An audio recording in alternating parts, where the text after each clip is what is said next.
Okay, first and foremost, we'd like to give all praises, honor, and glory to Yahweh, Ba'asham, Yahushai, Ba'asham, Rakah Kodash, and double honors to the apostles and elders of Great Millstone. Today, I ran across this video on my feed, right? I watched it, some scriptures came to mind. So, I want to watch it with y'all. I want to grab them. It says here, graphic video warning. Man shot several times at point blank range outside Miffin's convenience store. Right? So, that's serious judgment from the Lord. Point blank range, shot 7 times.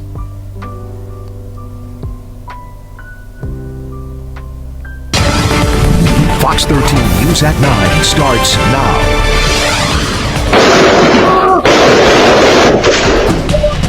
New tonight, violent video out of South Memphis shows a person shooting a man at a parking lot of a gas station and then running away. The man shot in this video actually survived. Thank you for being with us tonight at 9. I'm Daryl Green. Darcy Thomas is off this evening. Now tonight, the hunt for that man who pulled the trigger enters its second week.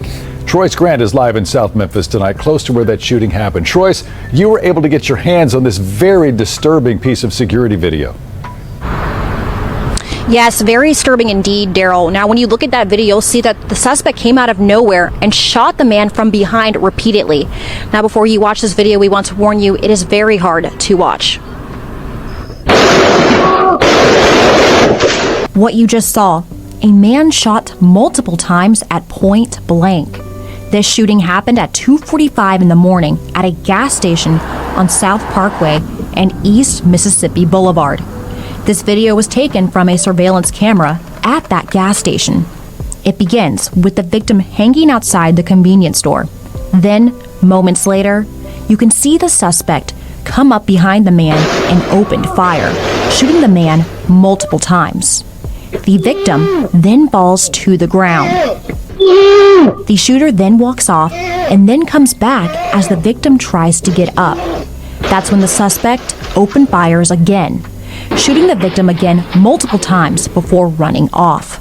The victim then stumbles away. Fox 13 has learned that after all of this, the victim survived this point-blank shooting. People in this area are left wondering why someone would want to shoot another person so many times. It could be so many different reasons. I don't want to just say what it could have been because there are millions of things that it could have been. This woman says something needs to be done to prevent the violence in her once quiet neighborhood. I'm sorry for the family. All I can say is you just got to look out for yourself and others because it's not like it used to be. Now, police have not named. You got to look out for yourself and others, and that's going to be the sentiment, especially in the times to come. That great tribulation. Any suspects or a motive behind the shooting. And the last we heard, the victim was in critical condition at Regional 1 Hospital, but he is expected to survive. Daryl? Fox 13's Troyce Grant live tonight. Thank you, Troyce.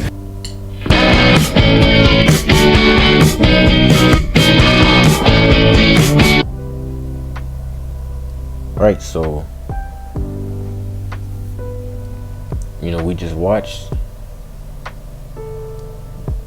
that man get shot point blank. It says several times, but I don't know if anyone counted, but he got hit at least a good 15, right?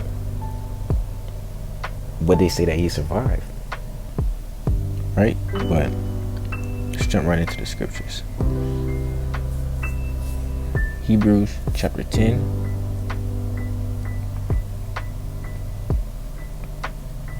verse 31. It is a fearful thing to fall into the hands of the living power. Alright, and it is for reasons like that. This guy was just shot point blank range multiple times and he survived it. But people will look at that like, oh, it's a miracle he survived, in the good light, right? Well, yeah, I mean, it is a miracle to survive something like that, but really, that's straight up judgment from the Lord to have you shot that many times and to have you survive it. So you're still alive, feeling all that pain, right? And now you have to live with that. That man might not be able to do nothing on his own again. We see how he just got shot. It said he was in critical condition, right? So it's a fearful thing to fall into the hands of the living power, because what the scriptures say, he can destroy both soul and body in hell. That man's life is going to be a living hell, even though it's going to be way worse than what it was before. Right? Not only did he have to feel that, right? That's painful. You see how you heard him screaming. Now he's in critical condition, meaning he near death, right? But he's still alive. So once again, he's still feeling all that pain. And then even if he does, leave that critical condition, right? They get him quote unquote fixed up. He's probably not going to be able to walk straight, talk straight, think straight, none of that.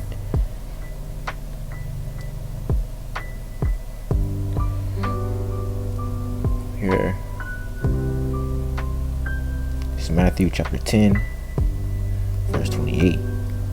And fear not them which kill the body, but are not able to kill the soul, but rather fear him which is able to destroy both soul and body in hell.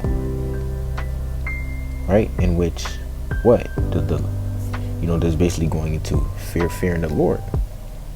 Right? Because he can have you suffer here on this earth. That's where, it says destroy both soul and body in hell.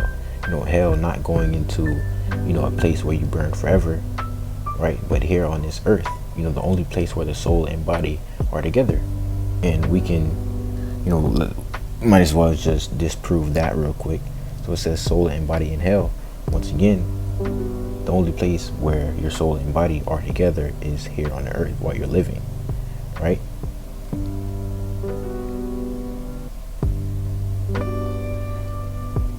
Ecclesiastes chapters 12 verse 7. Then shall the dust return to the earth as it was, and the spirit shall return unto the Most High who gave it. Right?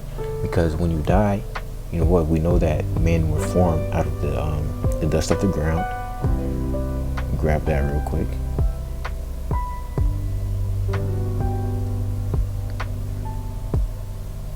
All right, and the Lord Yahweh Bashem Shai power formed man of the dust of the ground and breathed into his nostrils the breath of life, and man became a living soul. Right? So man were formed from the dust of the ground, and that's what it's speaking about in Ecclesiastes chapter 12 verse 7. Then shall the dust return to the earth as it was, because once you die, what? Your body, it goes back into the ground, it decays, becomes back into that dust once more. But as we read, and the spirit shall return unto the Most High who gave it. Right? So you go up to the spiritual world. There's no such thing as hell. So we just read how when you're dead, your body returns back to dust. Your spirit goes back to the Lord, in the spiritual realm. So going back to Matthew.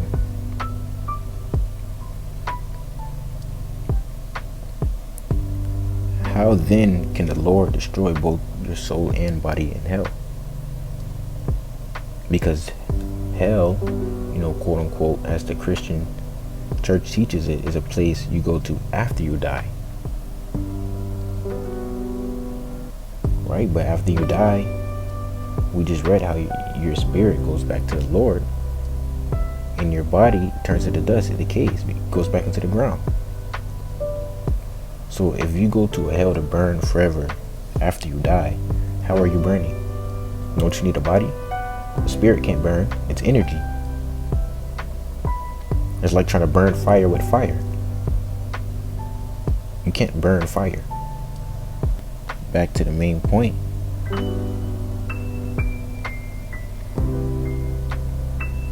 Matthew chapter 24, verse 12. And because iniquity shall abound, the love of many shall wax cold.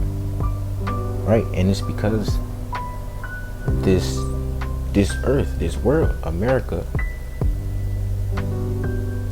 it's full of iniquity, it's full of wickedness. Look at the music, how people act, the vibrations that's pushed out, are just straight iniquity, it's wickedness, right? And that's why you have people like this just randomly getting shot. Well, we don't know if it's randomly, but still, that's why you have things like this happen. The guy just came up behind him and shot him, several times. And sooner or later, right, that is going to become normal. In those times of trouble, that great tribulation, death like that is going to be happening all around you. You turn your head to the left, somebody getting kidnapped. Turn your head to the right, somebody getting stabbed. You keep running forward, someone probably getting eaten alive. So what we just seen, that ain't got nothing on what the Lord is going to bring on this earth. But as it says here, but he that shall endure unto the end, the same shall be saved. Salakia. Let me reread it. Matthew chapter 24, verse 13. But he that shall endure unto the end, the same shall be saved. Right? And ultimately, that's going to be the Lord's elect. They're going to be the ones that endure unto the end. The ones who he delivers through that judgment, through that trouble. Now, remember what the Eve spoke about. Let's see if we can find it here. When she was like, we got to start looking out for ourselves. I'm sorry for the family. All I can say is you just got to look out for yourself and others, because it's not like it used to be. Right?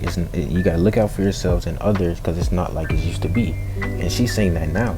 Just wait till it's a million times worse than that. Right?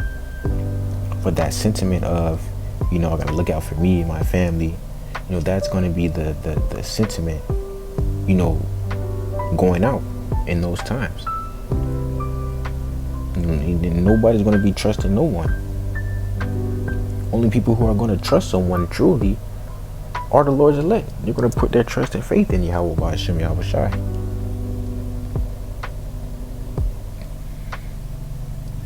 I want to get Isaiah Salakia chapter 19. We start at verse 1. Message to Egypt, right? The burden of Egypt. Behold, the Lord Yahweh Ba'ashem Yahweh Shai rideth upon a swift cloud, and shall come into Egypt, and the idols of Egypt shall be moved at his presence, and the heart of Egypt shall melt in the midst of it. Right? And we know what spiritually, Egypt being here America, Babylon the Great. Now it says the Lord rideth upon a swift cloud. That's the Lord, returning in his huge chariot. It shall come into Egypt, and the idols of Egypt shall be moved at his presence. And that's moved. The word moved going into what? Shaking, quivering out of fear, right? And it's really just a personification, right? Going into how, because scriptures say, when the Lord returns, people are going to be casting away their idols, man. They ain't going to, be trying to, they're going to be trying to call on, Jesus Christ, right? See, it ain't doing nothing, right? They going to cast it down, right? And we read that.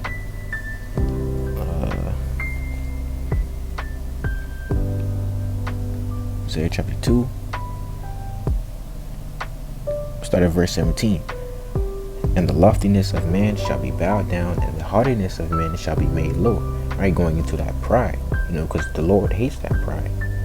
Rightfully so, because that pride is, what scripture say, pride is the beginning of sin, right? Because that pride, it's that pride, that loftiness, it turns away your fear of the Lord, right? Ain't nothing gonna happen to me. I'm this and that. So it says, and the loftiness of man shall be bowed down, and the haughtiness of men shall be made low, and the Lord alone shall be exalted in that day. Right? Because when the Lord returns and people truly see how helpless they are, you're going to realize their place. Right? Realize their place from the Lord's place. That's why only he, is going to be exalted in that day. But continuing, and the idols he shall utterly abolish, and they shall go into the holes of the rocks and into the caves of the earth, for the fear of the Lord and for the glory of his majesty when he arises to shake terribly the earth. You know, you're going to have people going into the bunkers and the underground, you know, bases and whatnot, which is ultimately going to be what, you know, the wealthy of Esau, you know, really that upper echelon, because your average Edomite not going to have no bunker, bro. Right? And for damn sure, Jake not. 20, in that day, a man shall cast his idols of silver and his idols of gold, which they made each one for himself to worship, the moles and to the bats. You know, once they realized that them idols was nothing but bull, right, they finna cast it down. You know, they gonna be praying to Buddha and Allah, see ain't nothing happening, right? Praying to them and wondering why things getting worse. Right, so that's why in verse 19 it says that, you know, that they were going to be moved, because it's really a personification of how they were going to be made nothing. Once people truly, you know, see the Lord and his angels return, that's when they're going to have that epiphany, right? They going to realize, you know, that what that saying, oh, it was at this moment he knew he fucked up. You know, it's going to be like that.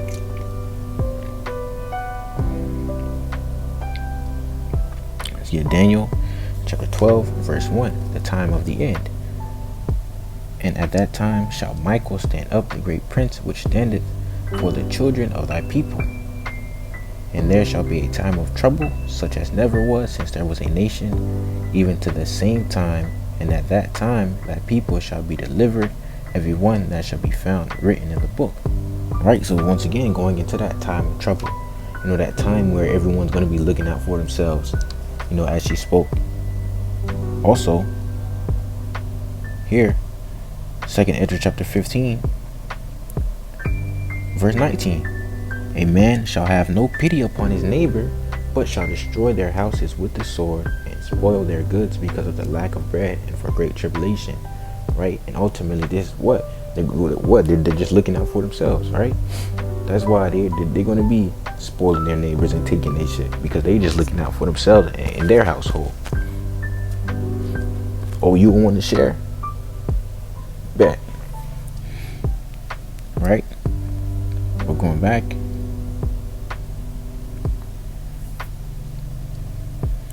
And at that time shall Michael stand up, the great prince, which standeth for the children of thy people, you know, Michael the archangel. And there shall be a time of trouble, such as never was since there was a nation, even to that same time. People pew-pewing each other in the back of the head, and 50 freaking times. That's not gonna have nothing on what the Lord is about to bring. It says what is going to be a time such as never was since there was a nation, even to that same time. And I don't think people don't really grasp how serious that is. Right here, we done had all these wars dating back to the beginning of time. We have all these wars and all these mass deaths. Those not even going to light a candle to what the Lord's going to bring. Destruction, famine, death, screams, cries, darkness, everywhere you go. But it says, and at that time thy people shall be delivered, every one that shall be found written in the book. Right? Again, going into the Lord's elect.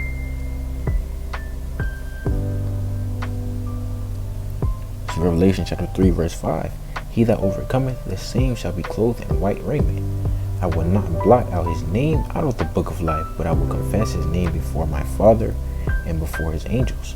Right? So the Lord's elect, you know, those are the names that he's gonna confess before his Father. You know, those who aren't going to be blotted out of the book of life, the ones written in the book of life, written in that book.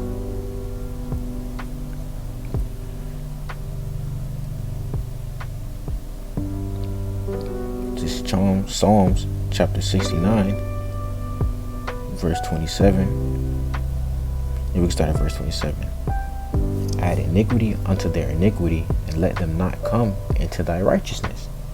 let them be blotted out of the book of the living and not be written with the righteous. Right? So, the wicked are going to be blotted out of the book of the living. Those who commit iniquity, those who don't believe, right? Those who don't put their faith in Yahweh Ba'ashem Yahushai. But the righteousness are going to be the ones within that book, his elect. So the righteous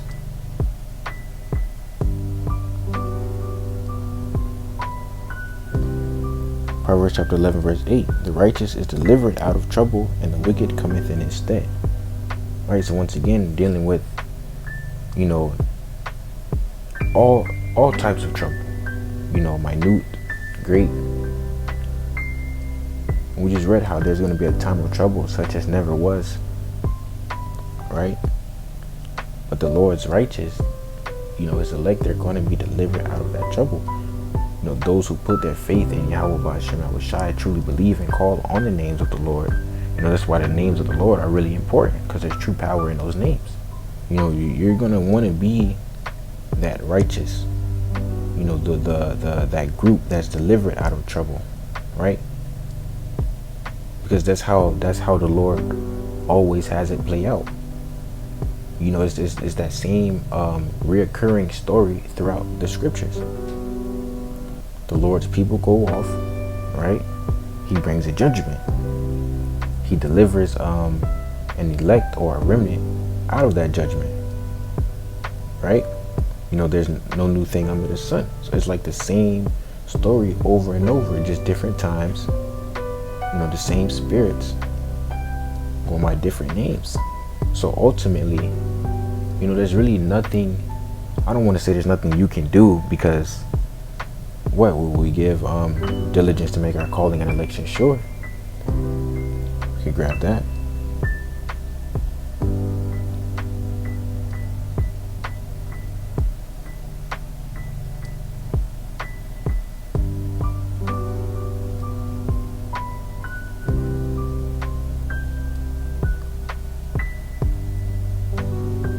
2 Peter chapter 1 verse 10, wherefore the rather brethren give diligence to make your calling and election sure, for if ye do these things ye shall never fall.